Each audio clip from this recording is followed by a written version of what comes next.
Pues en el marco de esa conferencia de la OCDE, la vicepresidenta y ministra de Asuntos Económicos, Nadia Calviño, ha ofrecido una entrevista a esta casa, a Televisión Canaria. Nuestra compañera Isabel Baeza ha estado con ella.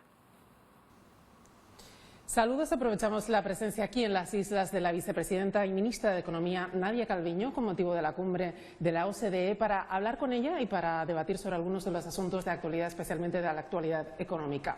Señora Calviño, gracias por estar con nosotros. Muchas gracias a ustedes, es un gran placer.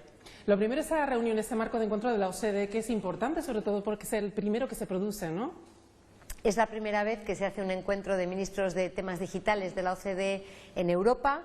Y para mí es una gran alegría y un honor que sea en Canarias, ¿no? La verdad es que lo luchamos mucho, nos hizo una ilusión muy especial y es emocionante que haya llegado el momento y que tengamos pues casi 1000 personas aquí en Gran Canaria justamente para hablar de los temas tan importantes para nuestro presente y nuestro futuro, los temas digitales. Además es muy importante porque van a celebrar una conferencia sectorial con las comunidades autónomas. Usted que ha podido ver los proyectos que ha presentado Canarias, ¿qué le ha parecido? ¿Cuáles son los más interesantes, por así decir?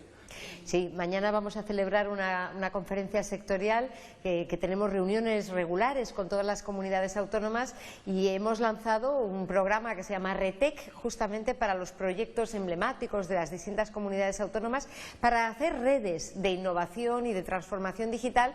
Y tengo que decir que Canarias es una de las comunidades que tiene un mayor protagonismo porque va a participar en 3 de estas redes de proyectos, lo cual hace que de nuevo Canarias esté en el centro de toda esta transformación digital mirando al futuro.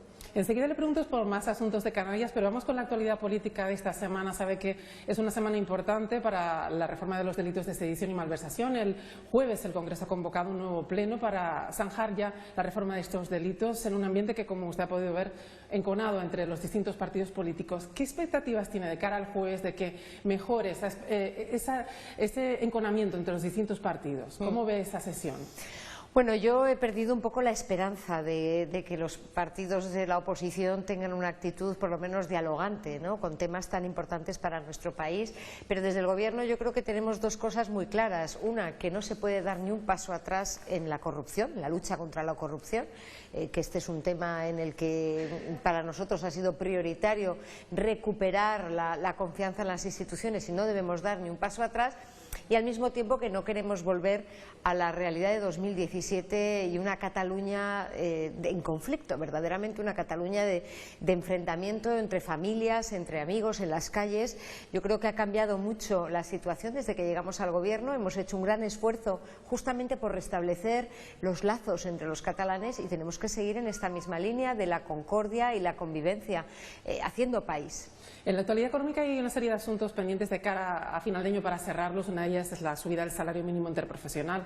En las últimas horas hay un medio de comunicación que ha filtrado más o menos cuál sería la cantidad fijada en el Comité de Expertos del Ministerio de Trabajo. ¿Cómo lo ve? ¿Se encuentra dentro de la horquilla que le parece bien?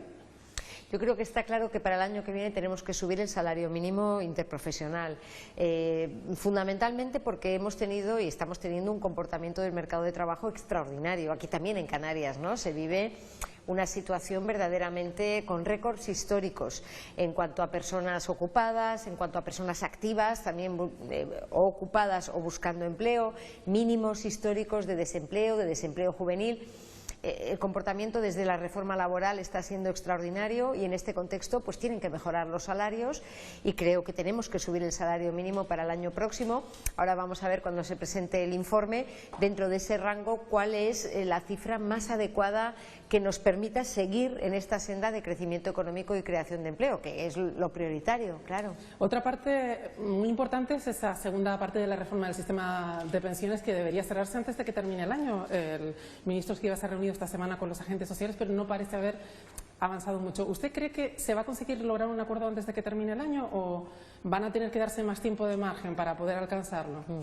Es un tema muy importante. Me consta que el ministro Escrivá está trabajando 24 horas al día para tratar de llegar a ese acuerdo y yo espero que se logre ese acuerdo para culminar la reforma de las pensiones. Ya hemos avanzado mucho. Y es importante que tengamos un marco estable que nos dé además confianza para el futuro, que refuerce la sostenibilidad del sistema de aquí a 20, a 30, a 40 años. Yo siempre digo, tenemos que tener pensiones dignas ahora, pero también dentro de 20 y dentro de 40 años y para eso estamos trabajando. Y afortunadamente el contexto que tenemos es más favorable porque la buena marcha del mercado de trabajo también hace que se llene la hucha de las pensiones, que tengamos más cotizaciones y por tanto que el sistema sea más sólido que antes de la pandemia. Yo le quería preguntar también por otro asunto que el presidente del Gobierno estatal, Pedro Sánchez, avanzó la semana pasada y es un nuevo paquete de medidas para contener los precios de los alimentos. Sé que este asunto ha sido recurrente en los últimos meses con idas y venidas entre los distintos miembros del Gobierno. Parece que ya hay algo en firme para llegar a hacer o a establecer un tope en los precios de los alimentos, pero es verdad que Podemos el pasado lunes anunció que iba a solicitar un impuesto a, por así decirlo, los beneficios de los grandes supermercados. ¿A usted qué le parece esta idea? ¿Cree que sería viable? ¿Cree que sería posible? Mire, yo creo que tenemos que seguir en la senda de tomar medidas que sean eficaces para contener el precio, los precios, ¿no?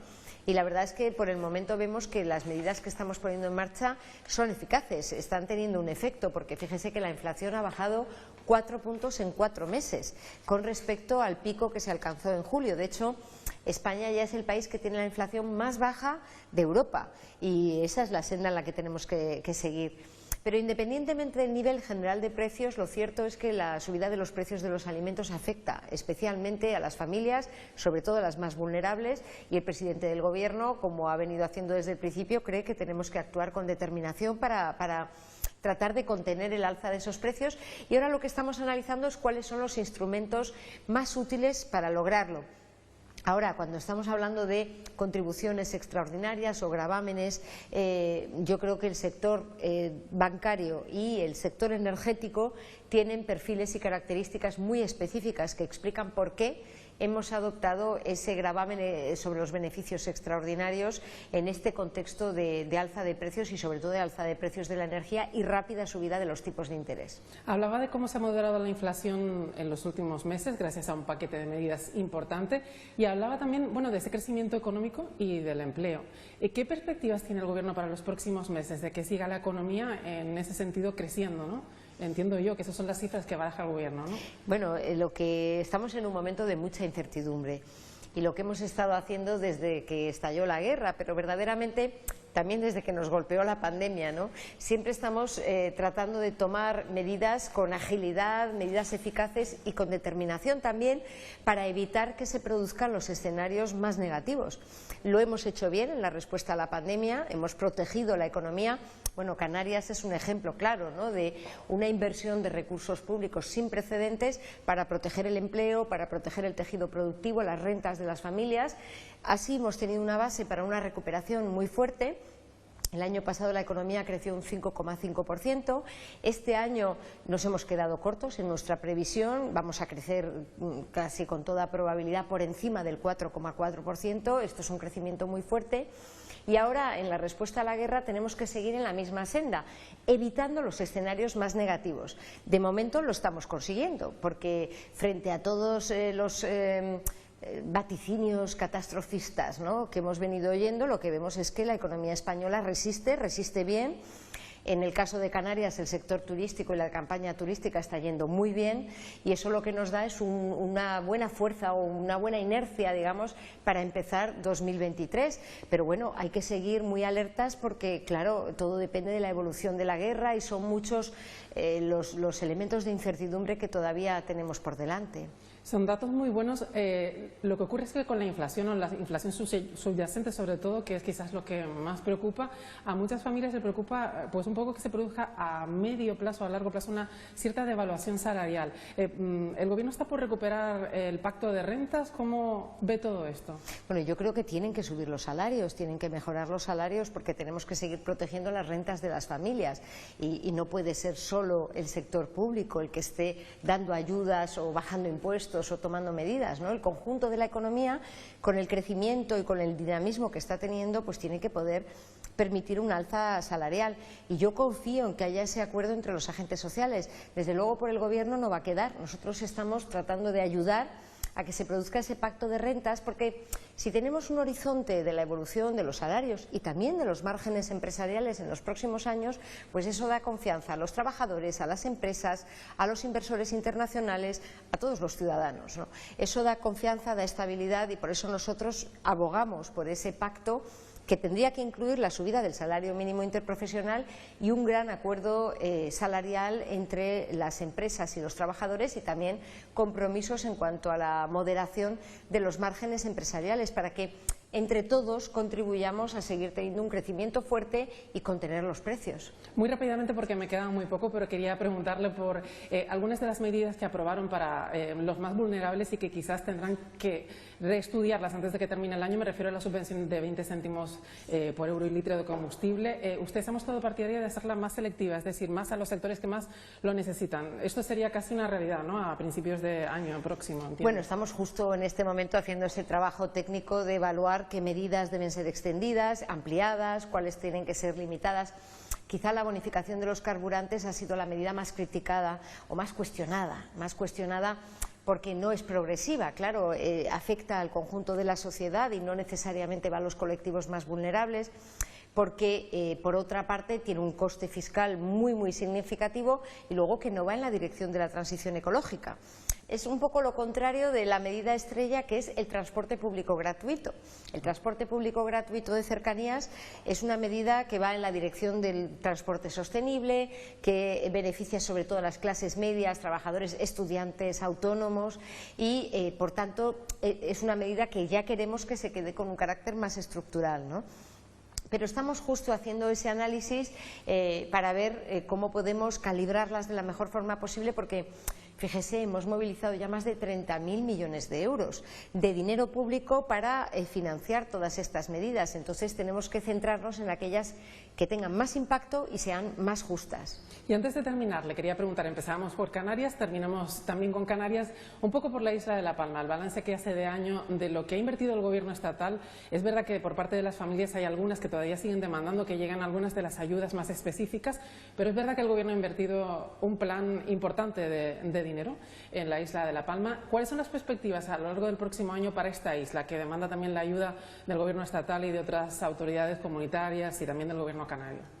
Sí, la verdad es que nos hemos volcado, ¿no?, los españoles y los europeos, nos hemos volcado en el apoyo a La Palma, y yo creo que eso también es un elemento que nos tiene que dar mucho orgullo, ¿no?, en la respuesta de los palmeros y las palmeras, para empezar, ¿no?, pero también el conjunto de la sociedad que inmediatamente hemos reaccionado apoyándoles y dando unas ayudas muy importantes para que cuanto antes pudieran recobrar su vida, con la incertidumbre que tenemos en un contexto como la erupción de un volcán, ¿no?